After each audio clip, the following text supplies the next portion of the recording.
자, 오늘은 기업 분석을 하는 데 있어서 제일 중요한 게 무엇인가? 종목을 분석하는 과정에 있어서 왜 이게 중요한지, 이것이라 하면 결론부터 얘기하면 호기심입니다. 호기심. 호기심이 왜 기업 분석에 있어서 중요한지를 한번 얘기를 해볼까 합니다. 기업 분석을 하게 됐다고 칩시다. 제가 제일 최근에 본 게 미국 주식 중에 스크리닝을 해가지고 요 기업이 괜찮네 하고 파고든 게 있어요. 그 회사가 프렉샌드라는 걸 만든 회사예요. 프렉샌드. 만든다기보다는 퍼다 나르는 회사죠. 근데 이거를 처음에 보게 되면 이제 여러분들이 만약에 기업 분석한다고 쳐요. 그러면 이제 요거를 리서치를 좀 해보면 이 프렉샌드라는 게 뭔지를 일단 파악을 해야겠죠. 그럼 프렉샌드가 뭘까? 공부를 좀 해보면 유정을 팔 때는 원래 이렇게 수직으로 이렇게 하는데 셰일 오일은 약간 옆으로 해가지고 여기 암석층에 들어가 있는 여기에 있는 오일이나 가스를 이제 빼려고 하는 건데 요거를 이제 프래킹을 합니다. 이렇게 푸시죠. 보시면 틈이 벌어져서 이 사이에서 오일이 이렇게 나와서 올라오는 건데 요 틈이 벌어졌을 때 수압 파쇄라고 해서 물을 넣어가지고 파쇄를 하는 거거든요. 근데 이게 프랙이 돼가지고 이렇게 벌어졌을 때 이 사이에 이 모래가 들어가줘가지고 벌어지게 다시 닫히지 않도록 해주는 역할을 하는 거예요. 그래서 요 틈 사이로 이제 오일과 가스가 나오는 거죠. 그게 바로 프랙샌드입니다. 그럼 이제 여기서 얘는 프랙샌드를 하는 회사구나 하고 멈추느냐 아니면 이거를 이렇게 더 공부를 하느냐가 또 다른 문제예요. 그래서 만약에 이걸 좀 더 공부를 한다 그러면 호기심이 약간 좀 더 있는 사람인 거죠. 그러니까 호기심이 매 순간에 기점을 가르게 됩니다. 그래서 프랙샌드만 이해하고 그래 뭐 이런 거 하는 회사니까 여기에 셰일 오일하고 관련이 있을 거고 셰일 오일이 관련이 있으면 이거 오일 프라이스랑 관련이 있겠네. 오일이 지금 올라가고 있으니까 투자하자. 이렇게만 접근하는 사람이 있고 이 프랙샌드가 도대체 무엇인지를 더 파헤치는 사람이 있어요. 그래서 좀 더 파헤쳐 보면 프랙샌드라는 건 예전에는 전통적으로 프랙샌드에서 최강자는 노던 화이트라는 겁니다. 노던 화이트 특정 지역에서만 나는데 미국이 이렇게 있으면 여기에 나는데 요 지역에 있는 애들이 이제 프랙샌드를 옛날에 많이 팔았어요. 요게 제일 결정질이 일정하고 프레셔에 대한 버티는 힘도 강해서 요게 제일 최고급으로 쓰이는데 그러면 이 회사가 왜 도대체 저평가됐을까 생각해보면 단순히 셰일 오일을 요즘에 안 캐서 바이든이 뭐 그걸 하지 말라고 해서 여기까지 생각하면 또 여기서 이제 멈추는 거죠. 그래 이제는 오일 가격 올라가면 캘 거니까 좋아질 거야 이렇게 생각하는 거랑 도대체 얘가 저평가된 이유가 뭘까를 좀 더 살펴보는 방식이 있겠죠. 그러면 이제 거기서 이제 호기심이 레벨이 또 달라지는 겁니다. 그러면 자 노던 화이트를 하는 애들은 왜 어려워졌고 저평가돼 있을까? 저평가 이유가 무엇일까? 이거를 또 파헤치는 거죠. 그러면 보면은 셰일층이 있다고 치면은 옛날에는 바켄이란 지역이 있었어요. 여기서 이제 많이 캤는데 여기랑 여기도 있고 이글포드도 있고 여기저기 있어요. 여기도 있고 이 업체가 하는 데는 여기도 하고 마르셀리오스 여기도 하고 했는데 얘네 매장량들이 어느 정도 캐면서 새롭게 등장하는 펄미언이라는 데가 있어요. 발음이 맞는지 모르겠는데 펄미언 이렇게 돼 있습니다. 이 베이신에서 대부분 오일이 나와요. 셰일 오일이. 거의 미국에서 생산되는 대부분은 최근에는 이제 펄미언 베이신이 성장하는 광구다 이렇게 얘기를 합니다. 그러면 여기에 대한 노출이 있느냐 이게 핵심이거든요. 그러니까 여기에 대한 노출이 없다? 그러면 저평가될 수가 있는 거죠. 그럼 자, 펄미안 베이스는 그럼 무슨 모래를 쓸까 생각해보면 또 공부를 해봐야 됩니다. 그럼 펄미안이 거리가 얼마나 떨어져 있는가. 여기에서 아까 노던 화이트 생산자 여기서 거리가 많이 떨어져 있으면 운송비가 들겠죠. 딱 생각해봐도 모래를 실어 나르기 때문에 운송비가 대부분일 텐데 계산을 해보고 분석을 해보면 예를 들어 여기가 생산해가지고 판매하는 단가가 20불이다. 그러면 운송비가 40불이 붙어가지고 펄미안 지역까지 도착을 하면 60불이 되는 거죠. 그러면은 펄미안 지역에서는 굳이 내가 이걸 써야 되나 그래 좀 수율이 떨어지고 퀄리티가 좀 낮더라도 근처에 있는 샌드를 쓰자. 그래서 이걸 리저널 샌드라고 해요. 혹은 로컬 샌드. 그럼 로컬 샌드를 쓰는 업체가 또 있을 거고 그거랑 이제 노던 화이트 지역에서 있는 업체하고 또 비교를 해야 되는 거죠. 이런 것도 공부하고 이거의 대체제도 또 있어요. 대체제가 이제 화학적으로 합성하는 게 있거든요. 근데 아직 그게 단가가 안 맞아서 안 쓰인다 이런 얘기들도 있는데 이 대체제가 또 뭐 있는지도 생각을 해봐야 됩니다. 그러면 또 여기까지 하고 그만두는 사람인데 여기서 또 생각을 해봐야죠. 제가 보는 A라는 업체가 다른 업체하고 어떤 경쟁 구도를 가지고 있는지 이것도 봐봐야 됩니다. 그러면 봐보면 몇몇 업체가 있고 그 업체들 중에 모 업체들 둘 빼고는 다 파산했고 그래서 얘네는 버티고 있고 이런 상황들. 그러니까 이런 식으로 이게 꼬리에 꼬리를 무는 작업이에요. 꼬리에 꼬리를 문다. 한국 주식 제가 볼 때는 당연히 이거보다 훨씬 더 딥하게 보고요. 이거는 하루 이틀 보고 이제 제가 말씀을 드리는 겁니다. 그러니까 이게 분석하면서 문득 생각이 들었어요. 저는 이 과정이 재밌거든요. 노던 화이트라는 게 어디서 생산되면 생산되는 업체가 뭐가 있고 거기에 누구랑 누구랑이 싸우고 있는데 그 업체들 중에 몇몇 개는 파산을 했고 그럼 얘는 이제 재무 건전성은 어떻고 얘는 얼마나 살아남을 수 있으며 앞으로 오일이 생산되면 더 가격이 올라서 이제 진짜 셰일 오일을 캐내기 시작하면 바이든이 이제 못 버티겠다 셰일 오일 캐자 해서 캐내기 시작하면 바켄 지역에는 과연 얼마나 많은 리그 카운트라고 하죠. 리그 카운트가 얼마나 많게 올라갈 수 있으며 거기서 얘는 얼마나 수혜를 받을 수 있고 그 다음에 다른 로컬 이렇게 리저널 업체들하고 경쟁 구도는 어떠한지 이런 것들을 상상하고 고민하고 결론을 내리는 이 과정이 재밌어야 됩니다. 그러니까 사실 저는 이 유튜브를 하는 가장 큰 목적은 딱 저번에도 말했지만 두 가지예요.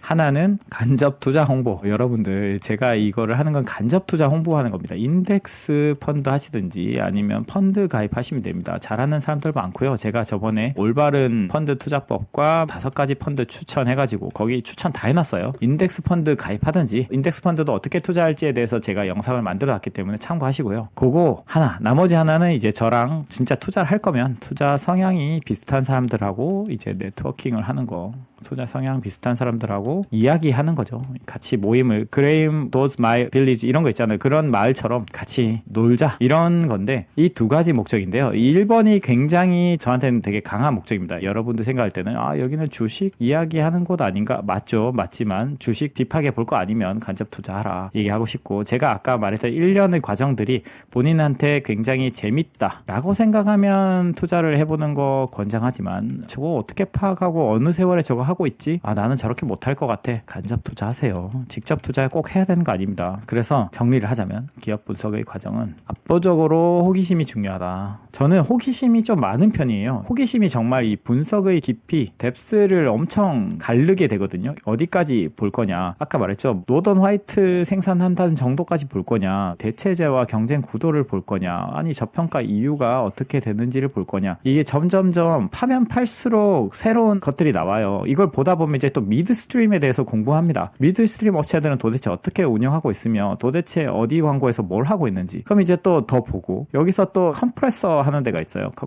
컴프레서는 이제 또 오일 같은 걸 이제 생산했을 때 이제 압력을 팍 줘가지고 이동을 시키는 도구 같은 거죠. 이걸 렌탈하는 업체도 있어요. 그 렌탈 업체도 보게 되고 약간 하나를 보면서 요거에서 연관돼서 이것도 보고 저것도 보고 하면서 이 산업을 이해하게 되는 겁니다. 제가 이걸 재밌게 본 이유는 한국에는 셰일가스라는 게 없잖아요. 그래서 미국에 있는 종목들을 보다가도 이렇게 재밌는 경험은 좀 처음이에요. 왜냐면 아예 없었던 산업이기 때문에. 그래서 저는 이런 산업들을 파헤치는 게 재밌고 그 과정에서 보석 같은 종목을 찾는 걸 좋아한다. 그래서 여러분들 호기심이 없으면 투자하지 않는 게 좋다. 간접 투자가 낫다. 제가 100번 말하죠. 간접 투자 낫습니다. 그리고 호기심이 있다면 원칙을 지키면서 한번 투자를 하나씩 같이 해보는 게 좋겠다라는 얘기를 하고 싶었습니다.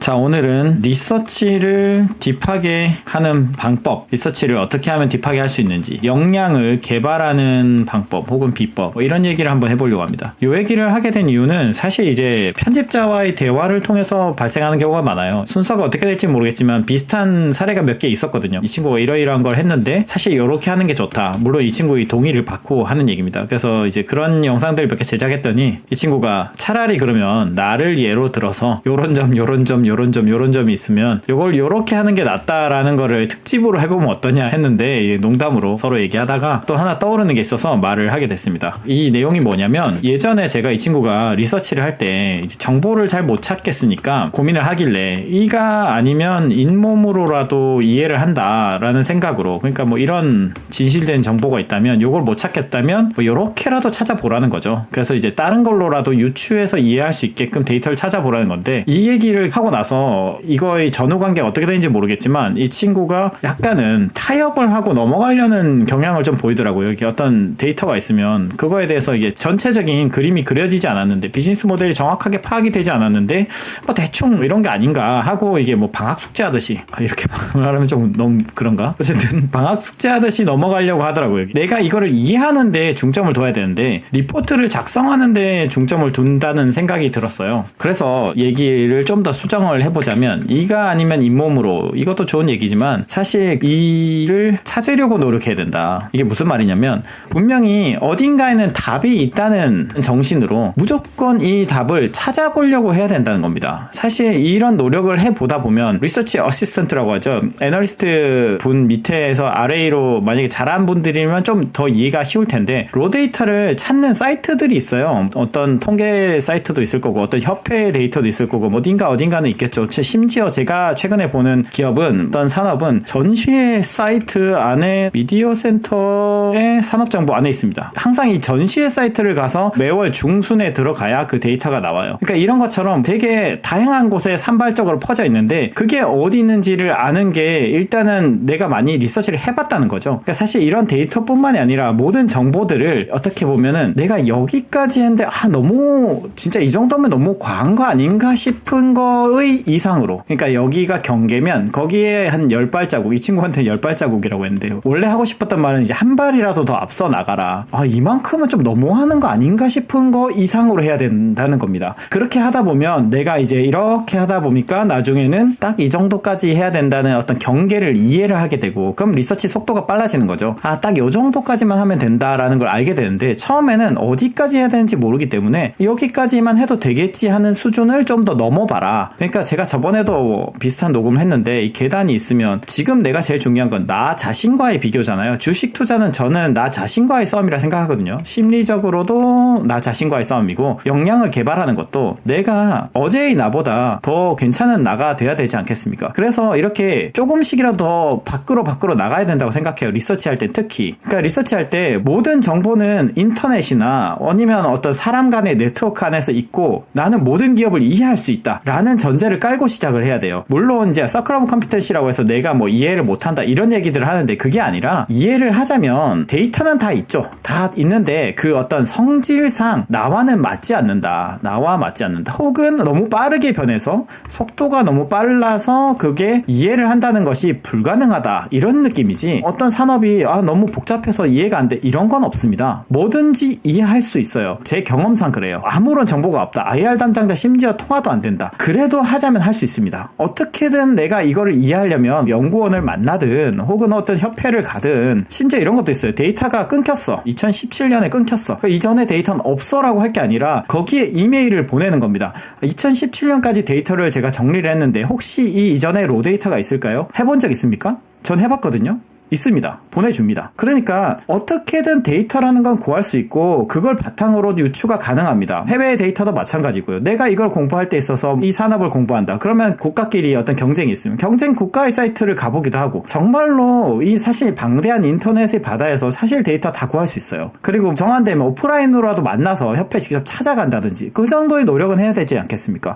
그러니까 어떤 걸 이해하는 데 있어서 이걸 이해 못할 건 없다라고 생각을 하고, 이거를 온전히 이해할 때까지는 모든 데이터를 수집을 하고 그거를 연습하는 과정을 거쳐야 된다는 걸 얘기를 하고 싶었어요. 이 친구한테도. 그래서 사실 채널 운영하면서 가끔 이제 댓글이나 이런 게 달리는데 제가 좀 안타까운 거는 약간 알아보지 않고 질문하는 게 사실 본인한테 좋은 습관이 아닙니다. 왜냐면 모든 우리 생활 일상에서는 이래도 괜찮아요. 누군가 답을 해주겠죠. 그렇지만 투자에서 리서치 세계에서는 이런 거 없습니다. 그냥 어떻게든 내가 여기서 알아내겠다라는 자세가 있어야 되는데 정도 알아보지도 않고 혹은 그냥 간단하게 편하게 뭔가를 얻으려는 습관, 편하게 얻으려는 습관이 이게 과연 좋은 건가? 이렇게 할 거면 투자를 안 하는 게 낫다고 생각합니다. 아니, 자본주의 사회에서 제일 좋은 게 뭡니까? 이 위탁을 할 수 있는 거잖아요. 위임. 수수료만 내면 위임을 할 수 있어요. 어쨌든 간접 투자를 하는 게 나쁜 게 아니에요. 내가 간접 투자를 하더라도 또 이런 것도 해야죠. 지금 그럼 왜 내가 투자를 하느냐, 왜 투자를 하냐 했을 때는 투자 철학을 먼저 알아야 돼요. 내 투자 철학을. 내 투자 철학과 맞는 많은 회사들이 있죠. 같이 투자하는 회사들 많이 있잖아요. 그럼 그 오너들이나 이런 사람들이 나와서 영상, 요즘 유튜브 얼마나 잘 돼 있습니까? 여기서 무슨 얘기해서 나는 이런 투자 철학을 가지고 있어. 그러면 저 사람 괜찮네.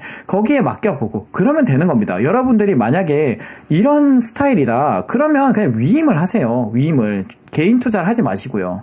정말로 개인 투자를 할 생각이 있다. 뭐든지 알아내려고 해야 돼요. 제가 사례를 한번 들어주자면 문득 떠오르는 분이 있는데 얘기하다가 예전에 제가 일할 때 차장님 한 분 계셨는데 그분은 분기 실적이 나오면 전 종목, 상장 종목이 한 2,000 종목 되죠. 지금 그때는 몇 개였는지 2,000개 내외였을 것 같은데 그거를 분기별로 다 정리를 하셨습니다. 분기별로 다 정리해서 숫자가 어떻게 튄다? 그럼 이 회사가 어떻게 좀 변화가 있다? 그럼 그거에 대해서 메모도 하고 이거를 혹시 할 수 있을 것 같습니까? 저는 따라하다가 너무 힘들어서 포기했거든요. 그러니까 이런 정도의 사람들도 있는 겁니다. 어떻게 보면 여러분들이 볼 때 와 괴물이다, 괴수다 뭐 이런 얘기를 하죠. 이거를 매 분기마다 정리를 하고 그거에 대해서 의미 파악을 한다는 거죠. 또 한 가지 만약에 로데이터에서 실수가 있다. 그거는 사실 고민 없이 로데이터를 정리했다는 겁니다. 저도 매번 정리할 때마다 예를 들어서 2022년 7월 데이터, 6월 데이터 이렇게 계속 달달이 하다 보면 숫자가 튀거든요, 가끔씩. 그러면 그 튀는 숫자가 과연 맞는지, 이게 리저너블한지를 생각해보고 아니면 내가 틀렸거나 아니면 거기에 의미가 있는 거겠죠. 그런 것처럼 데이터 하나하나 칠 때도 의미를 파악하면서 데이터를 정리합니다. 그러면은 사실 로데이터에서 실수할 확률이 굉장히 줄어들어요. 왜냐하면 내가 잘못 입력했다면 분명히 튀는 숫자가 나오거든요. 그래서 집요함이 되게 중요합니다. 그러니까 이런 집요함이 계속돼야 되고 모든 종목에 대해서 월별로 정리가 돼야 되고 그 와중에 새로운 거를 또 찾는다면 새로운 기업에 대해서도 또 정리를 해야겠죠. 정리 연속이에요. 저도 매번 로데이터 이거 지금 눈알 빠지는 일이거든요. 로데이터 매번 이렇게 해가지고 또 심지어 어떤 건 누적 데이터야. 그럼 누적 데이터면 7월까지 누적이다. 그러면 6월에서 다시 또 빼야겠죠. 함수 걸어서 다 빼고 이게 되게 복잡한 일이 많아요. 어떤 거는 또 로데이터가 이렇게 정리가 됐다가 또 다른 거랑 묶어놨어. 그럼 이거를 정리하기 위해서 다시 또 여기서 또 발라내가지고 정리를 해야 되고 다양합니다. 그거를 사실 누가 해줬으면 좋겠을 정도로 정말 버거운 일인데 그걸 하는 이유는 이 일이 재밌기 때문에 이 일이 재밌고 진실을 파악하는 게 재밌고 요거를 해나가면서 기쁨을 느끼는 거죠. 그래서 이 로데이터 정리하는 것들이 만약에 자기가 이런 것들 좀 누가 해줬으면 좋겠어, 누가 대신해줬으면 좋겠어, 내가 물어보면 답을 해줬으면 좋겠어 이런 생각이 있다. 그럼 약간 주식 분석하고는 사실 거리가 좀 있다. 내가 스스로 모든 거를 파악하려고 해야 되고 그걸 파악했을 때 뭔가 이렇게 내가 이런 거 알아보는 이 고생 1시간 동안 로데이터를 막 목 빠지게 눈 빠지게 해가지고 그래서 사실 투자한 사람들은 대부분 발이 아프다든가 허리가 아프다든가 목이 아프다든가 눈이 아프다든가 뭔가 지병이 있죠. 왜냐? 이런 거를 계속하고 있기 때문이에요. 물론 이제 자기가 어떤 여유가 되면 프린트를 다 해가지고 뭐 종이로만 보겠지만 저는 대부분 엑셀에다가 정리를 하고 제 동료들도 다 그렇거든요. 그래서 굉장히 지난한 과정을 거쳐야 되고 이거를 그래서 월별로 정리하는 걸 떠나서 그 다음에 또 나중에 만약에 세계에 투자를 한다고 치죠. 만약 한국이 전반적으로 이제 좀 안 좋아진다 그러면 이제 다른 나라에도 투자를 해야겠죠. 혹은 오버밸류 됐다. 오버밸류 됐으면 더 싼 곳을 찾아야 되는데 그럼 세계 공부를 해야 되는데 그럼 세계는 그러면은 각 국가별로 파악을 하려면 어떤 프레임을 만들어야 될까?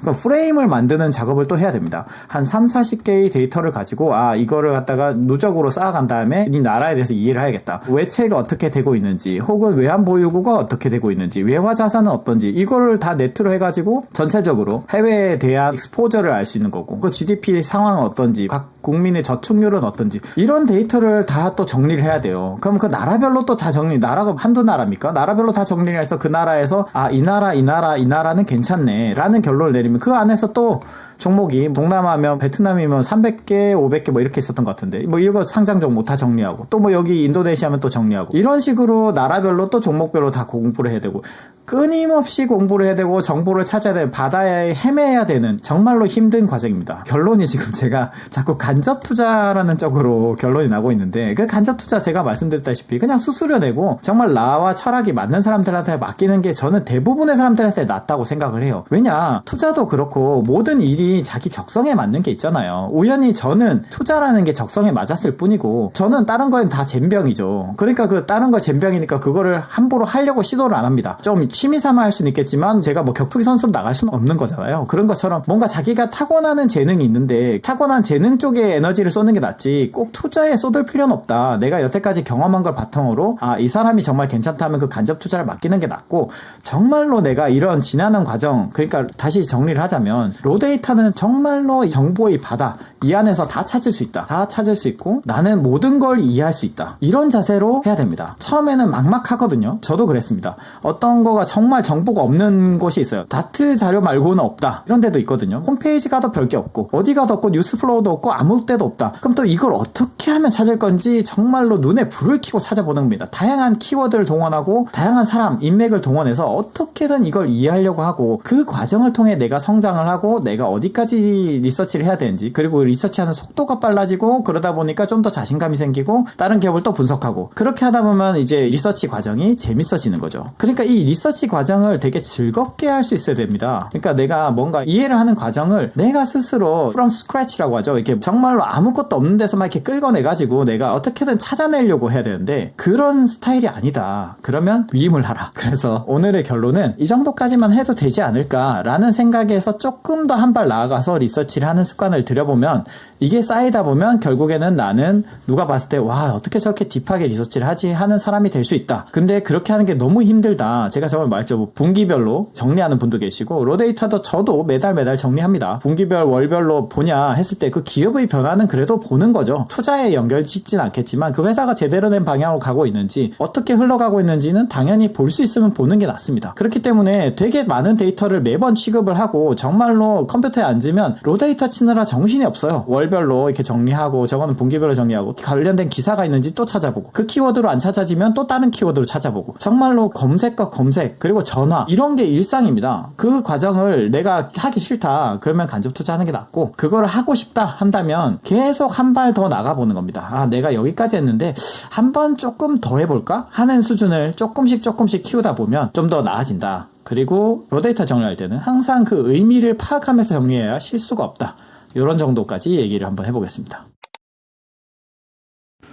자, 오늘은 기업을 이해한다는 게 어떤 건가? 요거에 대해서 좀 잘못 이해하는 경우가 종종 있는 것 같아가지고 얘기를 하게 됐습니다. 대부분 어떤 회사를 투자한다 했을 때는 사람들은 변화하는 환경 여기에 포커스하는 경우가 많습니다. 왜 그러냐? 회사는 그 전에도 계속 존재해 왔기 때문에 이 변화하는 환경에 의해서 주가가 어떻게 튈지 이게 궁금하기 때문이죠. 그래서 이제 환경에 대한 포커스를 많이 해서 예를 들어 어떤 A라는 회사가 전기차 밸류 체인에 있어요. 그럼 이 회사가 어떻게 할 수 있는 회사고 과거에 어떻게 했고 뭐 어떤 레질리언트한 성질이 있고 재무를 어떻게 관리하고 있으며 이 회사에 대한 포커스를 강하게 하기보다는 여기에 좀 많이 메모리 된다는 거죠. 밸류 체인이 어땠고 전기차의 성장성이 어떻고 이 안에서 이 회사가 납품하는 부품이 있으면 이 부품의 시장의 전망이 어떠고 뭐 이런 미래성, 환경이 어떻게 우호적으로 변하고 있는지에 대해서 고민을 많이 하게 된다는 겁니다. 근데 정작 이 회사에 대한 이해가 떨어진다는 건데 이거를 제가 전에도 이제 회사를 얘기할 때 법인이라고 얘기. 그러니까 사람처럼 비유해서 이해해보면 되게 간단한 문제입니다. 얘기를 다시 사람에 빗대서 얘기를 해보면 내 어릴 적 친구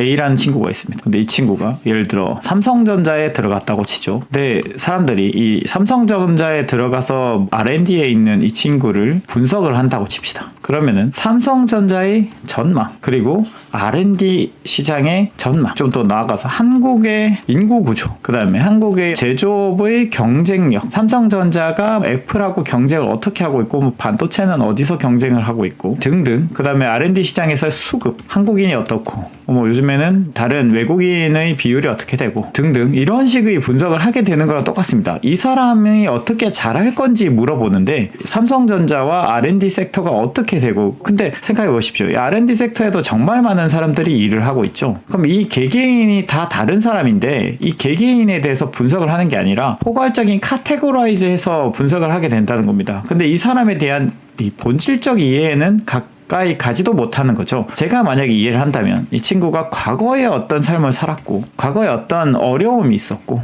그 어려움을 어떻게 극복을 했고 어떤 성격을 가지고 있으며 인간관계는 어떻고 삶의 태도는 어떻고 이런 것들을 고민을 할 겁니다. 그래서 종합적으로 봤을 때 우리가 예를 들어 중고등학교 친구를 봤다. 저 친구는 성공할 거야 라고 말할 때 과연 이 친구가 삼성전자 R&D 섹터에 있기 때문에 성공할 거야 라고 하진 않잖아. 이런 산업을 공부하고 성공할 성공할 거야 라고 생각하는 게 아니라 그 사람이 가진 내적 역량을 보는 거잖아요. 그 내적 역량이 이러저러 하니까 인내심도 있고 끈기도 있고 뭔가 사람들을 긍정적이고 밝고 에너제틱하고 그래 저 친구는 뭘 해도 성공할 거야. 그래서 이제 뭘 해도 성공할 거야 이런 얘기를 하곤 하죠. 그럼 그 친구는 꽤 높은 확률로 성공을 합니다. 그러면은 우리가 사람에 대해서는 그렇게 이해를 잘하면서 기업에 대해서는 아까 제가 말했듯이 이 친구가 속한 삼성전자가 어떤지 직군이 어떤지 등등 이런 로컬 위치가 어떤지 뭐 이런 것들을 공부하고 있다는 겁니다. 너무 터무니없는 거 아닙니까? 제가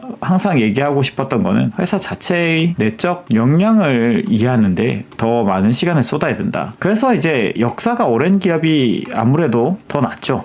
왜냐? 과거에 IMF도 겪었고 2008년 금융위기도 겪었고 중간중간에 부채가 너무 많아가지고 그걸 줄이기도 했고 너무 많아서 파산할 뻔한 경험이 있어가지고 그 뒤부터 현금을 쌓게 됐고 등등 여러 가지 그 회사가 이런 지금의 모습을 가지기까지 왜 그런 모습을 가지게 되는지 이유를 파악하고 앞으로 그게 이어질 건지도 파악을 하고 그 다음에 이 회사가 속한 상황에서 어떤 사람들과 경쟁을 하고 있으며 상대적으로 이 회사가 이 경쟁하고 있는 업체들 비해서 어떤 역량이 더 나은지 그리고 앞으로 여러 가지 변화하는 환경 속에서 이걸 다시 그려보겠습니다. 이 얘기가 진짜 중요한데 사람들은 바람이 어디로 불지를 고민합니다. 이게 안 좋은 거, 좋은 거.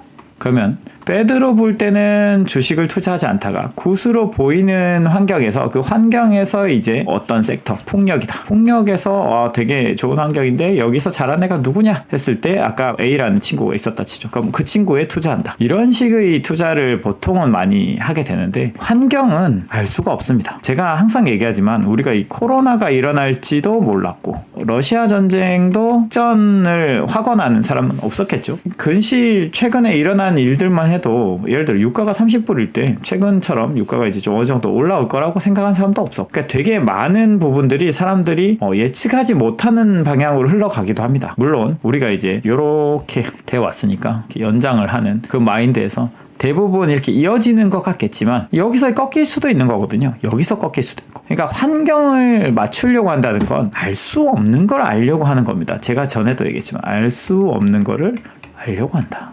그럼 우리가 알 수 있는 건 뭐냐? 이 환경 속에서 얼마나 이 회사가 그 흔들리는 환경, 이렇게 좋아졌다가 나빠졌다, 좋아졌다, 나빠졌다 하지만 이 회사는 흔들림 없이 성장을 해 나가는가? 그럴 수 있는 기업인가? 이런 이해가 더 중요한 거죠. 그래서 오늘 내용을 좀 정리를 하면 딱 세 줄입니다. 1번.